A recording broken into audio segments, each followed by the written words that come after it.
चाहे कितने ही सगे हों। इन 3 लोगों पर कभी विश्वास नहीं करना चाहिए। एक समय की बात है, मध्य देश में एक बहुत ही सुंदर नगर था। उस नगर में एक चोर रहता था। वह छोटी मोटी चोरी करके अपने परिवार का पालन पोषण करता था, लेकिन उस चोरी के धन से उसके परिवार का पूरी तरह से खर्च नहीं चलता था। एक दिन उसने सोचा कि पाप तो पाप होता है, चाहे छोटा हो या बड़ा। मैं चाहे छोटी चोरी करूं या बड़ी, रहूंगा तो चोर ही। पकड़े जाने पर दंड तो मुझे उतना ही मिलेगा, तो क्यों ना मैं बड़ी चोरी करूं। ऐसा निश्चय करके उसने उस नगर के राजा के खजाने को लूटने की योजना बनाई। रात होने पर वह राजमहल में घुस गया और किसी तरह जहां राजा का खजाना था वहां पहुंच गया। वहां पहुंचकर उसने देखा कि खजाने पर कई सैनिक पहरा दे रहे थे। सख्त पहरा देखकर चोर को लगा कि उनकी आंखों में धूल झोंकना बहुत कठिन काम है और सोचने लगा कि यहां तो साक्षात काल पहरा दे रहा है। अगर मैंने चोरी करने की कोशिश की तो जीवित नहीं बचूंगा। यह सोचकर चोर उल्टे पांव लौट पड़ा और लौटते समय उसने सोचा कि खाली हाथ लौटने से तो अच्छा है कि कुछ न कुछ तो यहां से ले ही चलूं। मेरा यहां आना व्यर्थ नहीं होना चाहिए। चोर के दिमाग में विचार आया कि राजा के शयन कक्ष में जाना चाहिए, जहां राजा सोता है, और शायद इस समय राजा अपने कपड़े उतार कर सो गया होगा। मैं राजा के राजवस्त्र चुराकर ले आऊंगा और उन्हें पहनकर आसानी से धन चुराकर यहां से निकल जाऊंगा। पहरेदारों को लगेगा कि मैं राजा हूं, इसलिए वे मेरे रास्ते में नहीं आएंगे और मेरा काम आसान हो जाएगा। ऐसा निश्चय करके चोर राजा के शयन कक्ष के पास पहुंच गया और उसने धीरे से पर्दा हटाकर देखा तो अंदर का नजारा देखकर आश्चर्यचकित रह गया। उसने देखा कि राजा अपने पलंग पर गहरी नींद में सो रहे हैं और उनकी रानी अर्धनग्न अवस्था में पलंग पर बैठी हुई है। रानी को जागता हुआ देखकर चोर के हाथ पैर फूल गए और वह एक तरफ दीवार से सटकर खड़ा हो गया और रानी के सो जाने का इंतजार करने लगा। थोड़ी देर बाद फिर उसने पर्दा हटाकर देखा कि रानी सोई हैं या नहीं, क्योंकि रानी सो जाए तो राजा के वस्त्र चुराए जाएं। चोर ने देखा कि रानी अभी भी उसी तरह बैठी हुई थी। यह देखकर चोर वहां रखी हुई टेबल पर बैठने लगा।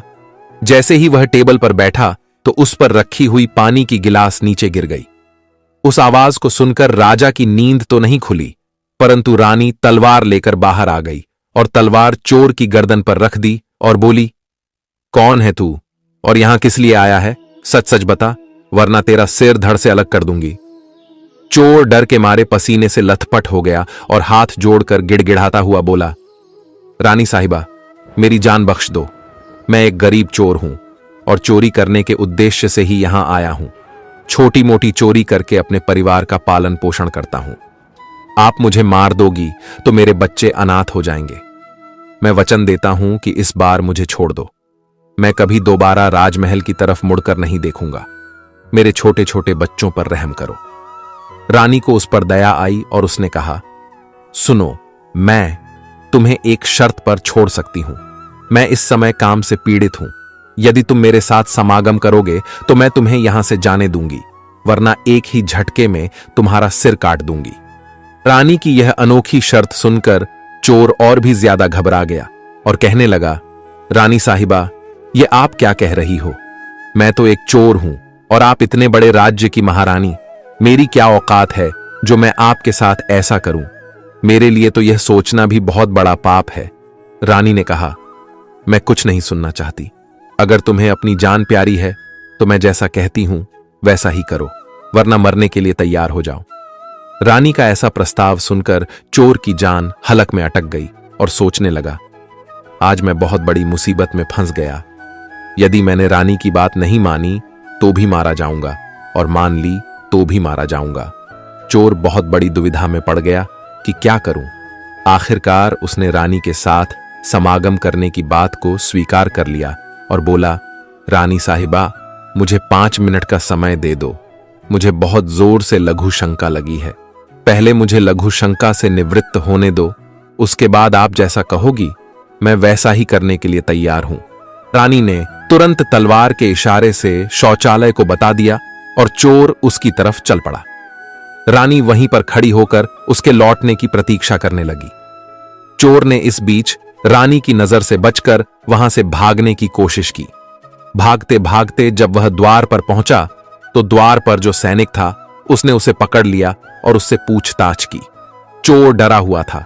उसने सैनिक को सच सच बता दिया कि वह एक चोर है और राजमहल में चोरी करने आया था, लेकिन रानी ने उसे पकड़ लिया और छोड़ने के बदले एक शर्त रखी थी कि वह उसके साथ समागम करे।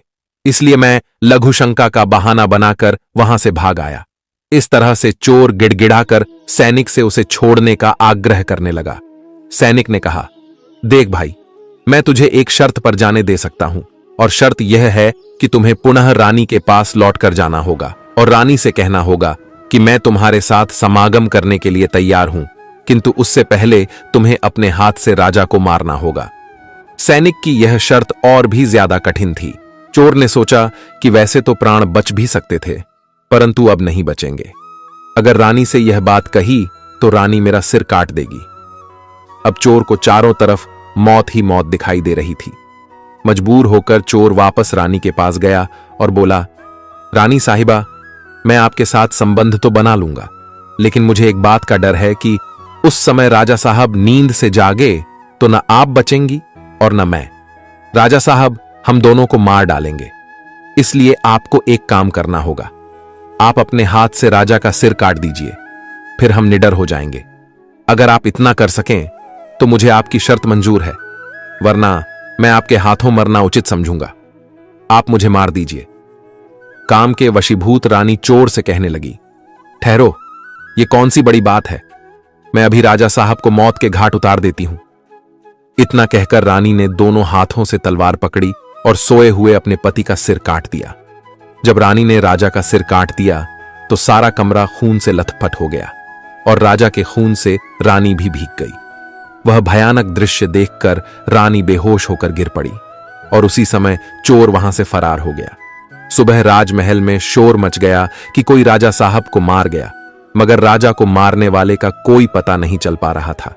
सब लोग बड़े आश्चर्य में थे कि राजा को सोते हुए किसी ने मार डाला। इधर रानी भी दहाड़ मार मार कर रो रही थी। इस रहस्य को पूरे राजमहल में केवल वही सैनिक जानता था कि रानी और उस चोर में से किसी एक ने ही राजा को मारा है, परंतु उसने इस बात की चर्चा किसी से नहीं की। राजा के अंतिम संस्कार की पूरी तैयारी हो चुकी थी। उधर रानी ने घोषणा की कि वह अपने राजा के साथ सती होना चाहती है। यह जानकर किसी ने रानी पर संदेह नहीं किया, क्योंकि अगर रानी ने राजा को मारा होता तो वह राजा के साथ सती क्यों होती। इधर रानी सारे सिंगार करके राजा के साथ चिता पर जाकर बैठ गई। राज्य के सभी लोग राजा की चिता पर एक एक करके लकड़ी रख रहे थे और उन्हें नमन करके पीछे लौट रहे थे। इस प्रकार सबसे अंत में वह सैनिक भी राजा की चिता पर लकड़ी रखने गया जो इस रहस्य को जानता था। उसने धीरे से रानी के कान में कहा, महारानी, आप तो सती हो जाएंगी, लेकिन मुझे इतना तो बता दीजिए कि राजा को आपने मारा था या उस चोर ने। यह सुनकर रानी चौंक पड़ी। वह समझ गई कि इसका मतलब इस भेद को यह सैनिक भी जानता है। रानी ने कहा, सुनो, राजा को न तो मैंने मारा है न उस चोर ने। अगर तुम्हें यह जानना है कि राजा को किसने मारा है तो तुम नगर से बाहर उत्तर दिशा में जो जंगल है उसमें चले जाओ। वहां एक कुटिया में एक बुढ़िया रहती है, वह तुम्हें इस रहस्य को जरूर बता देगी। सैनिक को यह रहस्य जानना था, इसलिए वह अगले ही दिन रानी के बताए अनुसार जंगल में चला गया। जंगल में पहुंचने पर उसे वह कुटिया दिखाई दी जिसमें वह बुढ़िया रहती थी। सैनिक उस बुढ़िया के पैर पकड़कर बोला, मां जी, मैं एक रहस्य जानने के लिए आपके पास आया हूं। राजा साहब की हत्या किसने की, मुझे बताइए। तब बुढ़िया मां कहती है, बेटा, अगर तुझे यह रहस्य जानना है तो तुझे एक काम करना होगा। मेरी कुटिया के बाहर एक बकरा बंधा हुआ है, तू अपनी तलवार से उसका सिर काट दे और सिर काटते ही बकरे की दाढ़ वहीं गिर जाएगी और उसका सिर हवा में उड़ने लगेगा। तब तुम उस बकरे के सिर के कान पकड़कर लटक जाना। वह बकरे का सिर तुझे जिस जगह पर ले जाएगा वहां पहुंचकर तुझे तेरे सवाल का जवाब मिल जाएगा कि राजा को किसने मारा है। अब सैनिक ने वैसा ही किया। कुटिया के बाहर जो बकरा बंधा हुआ था, सैनिक ने उस बकरे का सिर काट दिया। सिर कटते ही वह हवा में उड़ने लगा। उसने झपटकर बकरे के दोनों कान पकड़ लिए। वह सिर उड़ता हुआ उसे उस भयंकर वन के बीचों बीच ले गया। उस जगह पर एक गुफा बनी हुई थी। उस गुफा के द्वार पर जाकर वह सिर नीचे उतर गया। सैनिक सोचने लगा कि इस जंगल में न तो कोई मनुष्य दिखाई दे रहा है, यहां भला कौन मुझे राजा की मौत का रहस्य बताएगा। वह गुफा के द्वार पर खड़ा यही सोच रहा था, और वह गुफा एक राक्षस की थी, जिसमें वह राक्षस और उसकी एक बेटी रहते थे। अब शाम हो गई थी और वह राक्षस अपने भोजन के लिए बाहर गया हुआ था। गुफा के अंदर उसकी बेटी मौजूद थी। इधर जब राक्षस कन्या को किसी मनुष्य की गंध मालूम पड़ी तो वह द्वार पर निकल कर आई। उसने देखा कि एक हटा कटा नौजवान गुफा के द्वार पर खड़ा है। राक्षस कन्या ने सोचा कि अगर मैंने इसे खा लिया तो मेरे एक समय की भूख मिट जाएगी, और अगर मैंने इसे जिंदा रखा तो यह नौजवान मेरे बहुत काम आएगा। राक्षस कन्या ने तुरंत एक सुंदर लड़की का रूप बनाया और उसके सम्मुख पहुंच गई। इतनी सुंदर स्त्री उसने आज तक पहले कभी नहीं देखी थी। वह सैनिक उसे देखते ही उस पर मोहित हो गया। लड़की भी उसे अपनाने के लिए आई थी, इसलिए उसे अपनी गुफा में बुलाकर ले गई और उसके साथ खूब मस्ती की। के आने का समय हुआ तो लड़की ने उसे मक्खी बनाकर दीवार पर चिपका दिया। राक्षस आया और उसने लड़की से पूछा, बेटी, मुझे किसी मनुष्य की गंध मालूम पड़ रही है। मुझे लगता है कि कोई आदमी हमारी गुफा में घुस आया है। तब बेटी बहाना बनाती हुई बोली, पिताजी, कैसी बात कर रहे हैं? हमारे होते हुए कौन मनुष्य यहां आने की हिम्मत करेगा? मैं तो उसे कच्चा चबा जाऊंगी। इस तरह उसने राक्षस को गुमराह कर दिया। अब वह राक्षस कन्या रोज उसे रात होने पर पुरुष बना देती थी और दिन में उसे मक्खी बनाकर दीवार पर चिपका देती थी। इस प्रकार सैनिक को राक्षस की गुफा में रहते रहते काफी दिन बीत चुके थे। अब उसे अपनी पत्नी और बच्चों की याद आने लगी, परंतु वह राक्षस कन्या के चंगुल से नहीं निकल पा रहा था। एक दिन उसे मौका मिल गया और वह किसी तरह रात में वहां से भाग निकला। भागते भागते कई दिनों के बाद वह अपने नगर पहुंच गया। अपने घर पहुंचकर उसे बहुत खुशी हुई। अपने बच्चों से मिलकर वह बहुत प्रसन्न हुआ। वह सोचने लगा, अच्छा हुआ जो मैं वहां से चला आया, न जाने कब तक वह मुझे मक्खी बनाकर वहां रखती। इस तरह उस सैनिक की अपने घर पर रहते हुए काफी दिन बीत गए। एक दिन उसे फिर उस लड़की की याद आई। अब तो दिन रात वह उसके ख्यालों में खोया रहता। उसकी सुंदरता को याद कर उससे मिलने की इच्छा करता। उसके बिना न खाना अच्छा लगता न पीना। हर समय यही सोचता था कि उससे किस तरह मिलन होगा।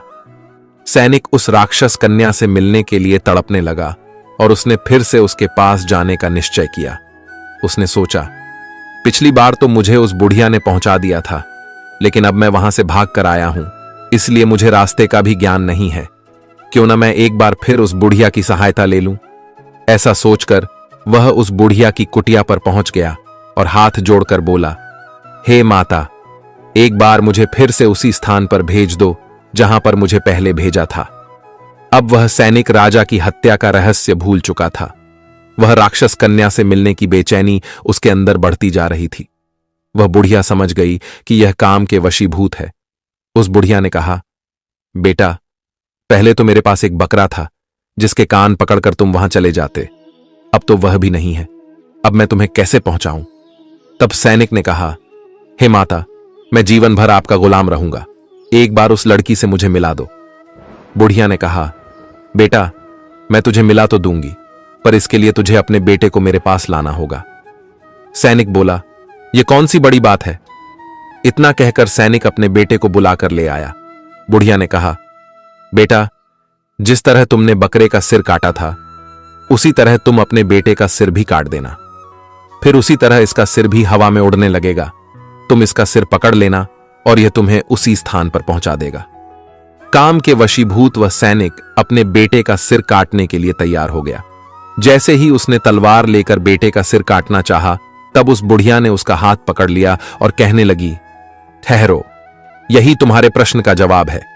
चाहे कितने ही सगे हों, इन तीन पर कभी भी विश्वास नहीं करना चाहिए। पहला, राजा को न चोर ने मारा था और न रानी ने। राजा को हवस ने मारा था। जिस तरह काम वासना में अंधा होकर तुम अपने बेटे को मारने के लिए तैयार हो गए, इसी हवस के वशीभूत होकर मनुष्य अंधा हो जाता है और गलत से गलत काम भी कर जाता है। दूसरा, धन के लालच में आकर कोई भी किसी को मार डालता है। और तीसरा, क्रोधी व्यक्ति क्रोध में अंधा होकर सब कुछ भूल जाता है और वह सब कर डालता है जिससे जीवन भर उसे पछताना पड़ता है। क्रोध में उसकी बुद्धि विवेकहीन हो जाती है और वह अपना पराया कुछ नहीं देख पाता।